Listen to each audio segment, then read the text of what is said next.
Nous sommes des jeunes du Pays de Mortagne. Nous nous sommes intéressés au thème du mieux manger et nous nous sommes initiés au journalisme de solutions. Nous avons réalisé un reportage à la rencontre de 2 initiatives du territoire. Nous avons souhaité exprimer notre point de vue sur le thème du mieux manger. Bon visionnage!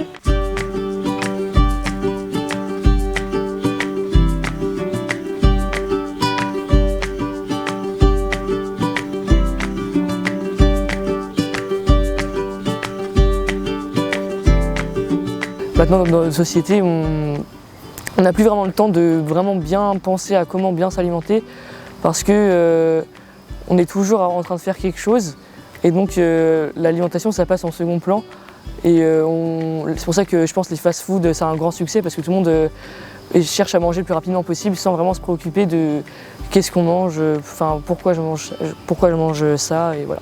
Et c'est vrai qu'en ce moment, enfin même pas en ce moment, mais avec tout le monde qui travaille et tout, on fait plus de la restauration simple, rapide, efficace. Et on n'apporte pas beaucoup de temps à ce qu'on mange, enfin, on regarde pas trop de quoi on mange, qu'est-ce qu'il y a, parce que du coup on mange, mais on sait pas ce qu'il y a eu avant, après, comment ça a été fait et tout. Enfin juste de savoir qu'est-ce qu'on a dans notre assiette quoi. Mieux manger, je pense que c'est plus de fait maison, moins d'acheter dans les magasins. Vu que le fait maison, on sait ce qu'il y a dedans et voilà. Alors que dans les magasins, on ne sait pas forcément tout ce qu'il y a dedans et voilà. Et peut-être que aussi mieux manger, ça pourrait être manger un peu plus de légumes. Manger un peu de tout quand même, mais manger un peu plus de légumes en particulier.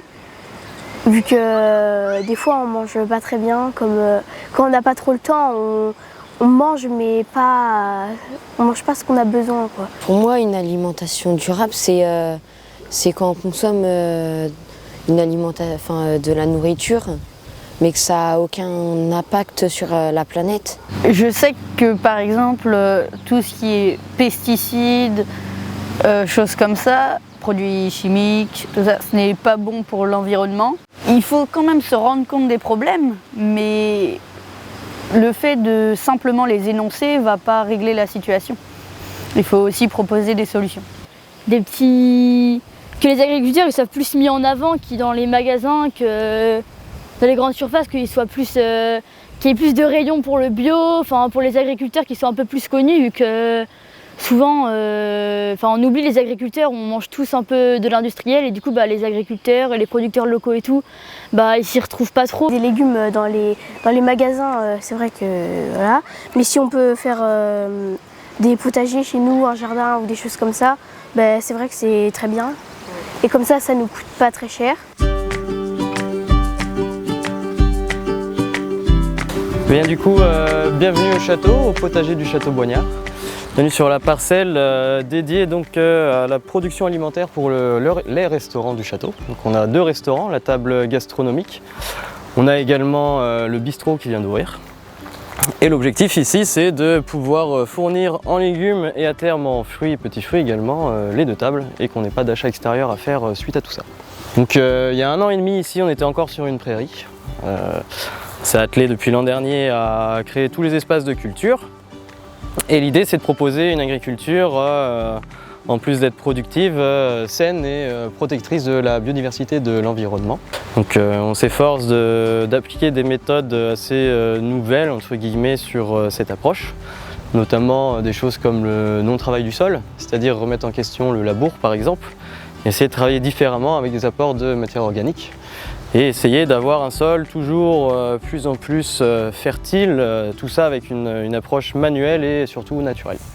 On a beaucoup d'avantages au niveau des stockages, le fait d'avoir le jardin, on ne fait pas reposer les légumes dans les chambres froides, on cueille au jour le jour et c'est beaucoup plus simple pour nous. Pour une histoire de qualité, on cueille les légumes à maturité, donc ils n'ont clairement pas le même goût. Et honnêtement, les inconvénients, c'est un peu plus de travail, c'est une certitude, mais c'est vraiment une volonté. On collabore avec Laurie. Maintenant, ça fait plus de 2 ans et demi qu'on se connaît. On s'est rencontrés un peu par hasard. On a monté le projet ensemble et maintenant, ça fait un peu plus d'1 an qu'on travaille avec nos légumes. Donc, c'est fort agréable. Il y a forcément des moments plus durs aux périodes d'hiver parce qu'on sait qu'on ne peut pas faire tous les légumes et ce qui est le plus dur c'est jouer avec les flux tendus parce qu'on doit créer toutes les cartes par rapport au jardin, donc c'est sûr que c'est beaucoup plus difficile à gérer de manière interne, parce que c'est pas un coup de téléphone à un fournisseur et qui nous livre la quantité de légumes qu'on veut. Là, c'est vraiment de la création instantanée et un peu spontanée au vu du jardin par rapport à la météo, par rapport à l'arrosage, par rapport à tout ça. Donc on est un peu moins maître des choses et on laisse faire le jardin. L'objectif, nous, au château, du coup, désormais, c'est vraiment de s'ancrer aussi avec les acteurs locaux. Donc là, on a un premier travail qu'on fait avec le CPIE.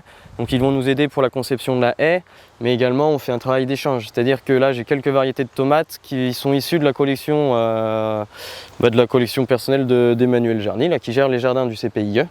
Et du coup, l'idée, c'est de pouvoir les reproduire ici, pour les proposer d'une part sur la table et de deux les reproduire pour qu'on puisse en même temps continuer à développer un peu la variété. En échange, moi j'avais une variété de tomates portugaises que j'ai pu lui amener. Et l'idée voilà, c'est de pouvoir faire la lumière, parce qu'on a la chance du coup avec la pâte de Valentin, de pouvoir faire la lumière sur des variétés qui sont locales et préservées par des organismes locaux également. Mieux manger, c'est manger local, c'est manger les produits de saison, comme je vous le dis, des produits qui poussent au moment où c'est leur temps et laisser faire la nature. Je pense que c'est ça aussi, on est beaucoup plus axé sur le végétal de plus en plus. Et c'est avec les légumes, je pense qu'on peut s'amuser le plus à cuisiner, où il y a beaucoup plus de choses à faire qu'un morceau de viande. On travaille les épluchures, on travaille toutes les flânes, on travaille la partie fleurs, on essaye de tout travailler, il y a plein de choses à faire, des infusions. Et par rapport à ça, c'est beaucoup plus digeste, je pense. À l'époque de mon école, on a forcément eu des stages qui ont été faits soit en collectivité, soit dans des maisons où ils ne travaillaient pas forcément tout maison, où on se servait un peu d'un ciseau pour ouvrir des sacs. Et je trouve qu'il y a beaucoup moins d'intérêt, il y a beaucoup moins d'importance sur l'intérêt du produit et des saisons du coup. Et on s'amuse beaucoup moins, quoi. Il y a moins de personnalisation, il y a moins de connaissances et de transmission au vu des équipes. L'avantage d'avoir ce jardin, c'est aussi aux équipes d'apprendre à savoir ce que c'est un petit pois avant qu'il arrive dans une caisse en cuisine et qu'on le travaille. C'est de reconnaître les plantes, reconnaître le cycle de végétation de chaque plante, et ça c'est hyper important.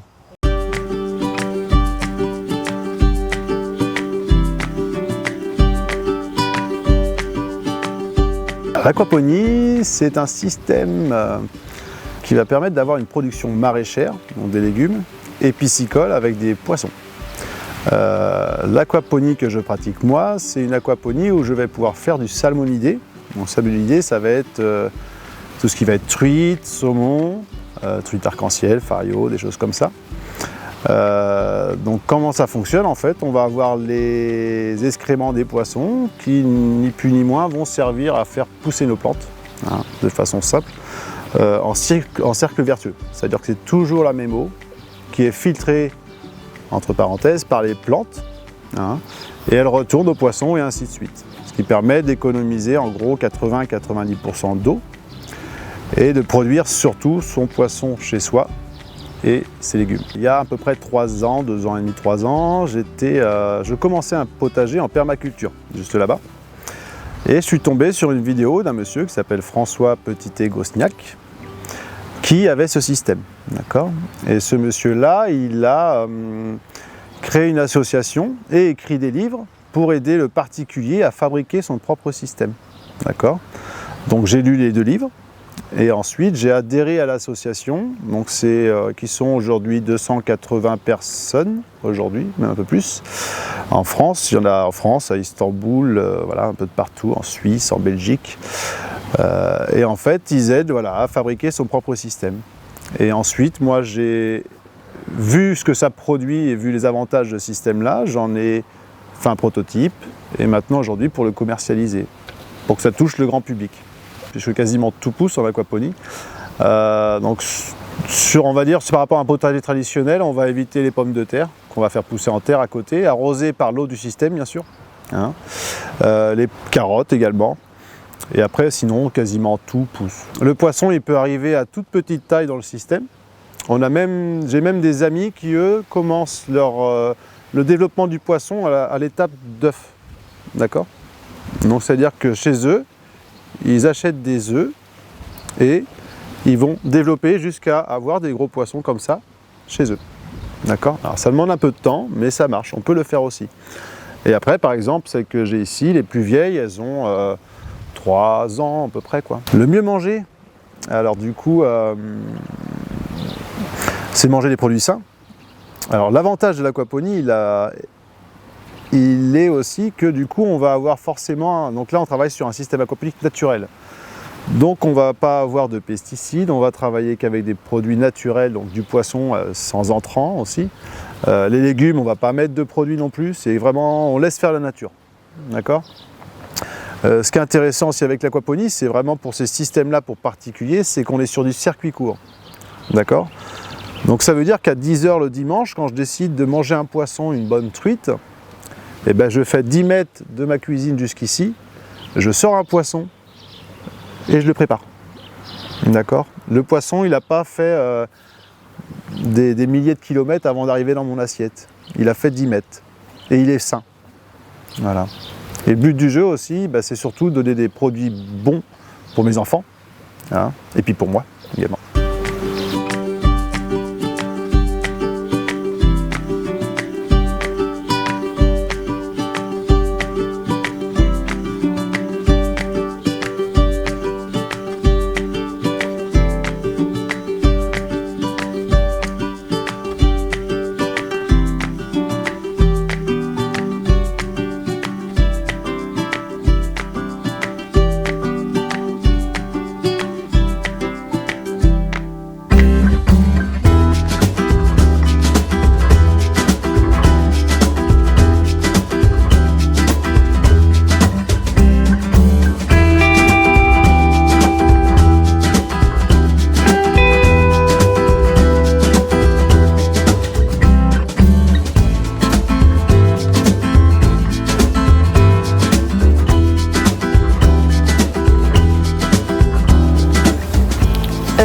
Pas de classe, hein. Bonjour, nous sommes des jeunes... Oh non! Michel, et Jean. Nous voulions exprimer notre point de vue sur... Non. Enlève le papier. Voilà. Attends, je vais me détacher, je peux parce que c'est moche. Nous nous sommes intéressés au thème du mieux manger et nous nous sommes initiés au journalisme de solutions. Là j'ai bégayé. Prends ton temps. Ouais, c'est ça parce que je parle vite. Ouais, prends ton temps, Ouais. cool, relax. Ouais. Bon visionnage. Tu fais? Bon visionnage. Beaucoup plus fort.